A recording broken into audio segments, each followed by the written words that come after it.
Hey guys, Alex and Shannon. We're here today. We're going to explain a couple of rules on the bench press for test out this week.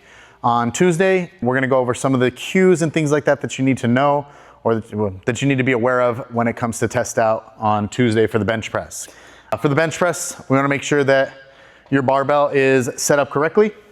When I mean that it's not too high where you have to shrug your shoulders up to move it off of the J hooks. We want to have just enough room where we can just slowly push our elbows up and that bar should clear the J hooks on the rack. That's your first one. Number two, we want to make sure your bench is centered. That's a big one too. Number three, when we're laying down on the bench, we want to make sure that our head is not hanging off the bench. We want to make sure our head is fully on that bench as well. So those are the three things for setting up your bench press.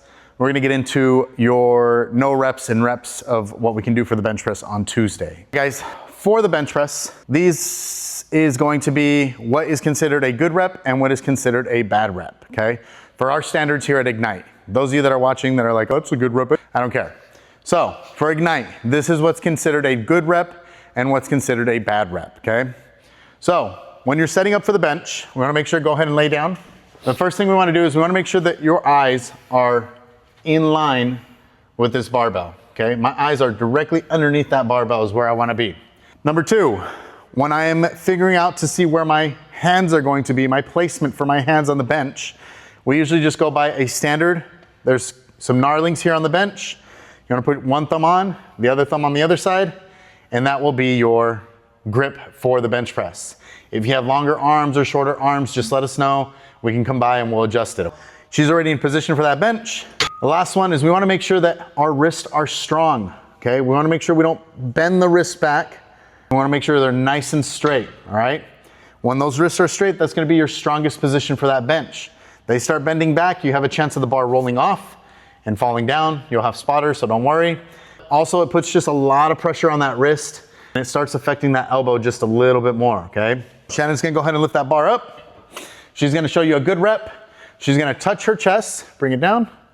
She's just going to press. That will be a good rep. Let's do it again. Again, coming down and press. That's it. We don't need any pause. It's just a touch and go and rack the weight. Okay? That will be your good rep. Now we're gonna show you three benches that are gonna be bad and are gonna be considered no rep, okay? So Shannon's all set up. She's good to go. She's pressing the bar. She's gonna go ahead and bench. She come down, she presses, and she doesn't touch her chest. So that'll be a no rep. Let's do it again. She doesn't touch the chest, she presses back up. That will be considered a no rep. Second one, she gets herself set up. Hips are coming up. She presses through, everything's great. She comes down, she touches, and then she presses and her hips come up. There's a lot of space under here. That will be considered a no rep as well. Last one, same exact thing. She's all set up, ready to go. Body looks great. She comes down, she presses, and the foot comes out. This puts us in a dangerous position. That will also be considered a no rep, okay? No rep as well. Those are three things we're gonna be looking for no reps. You already know what a good rep looks like. These are the three that look horrible as a no rep.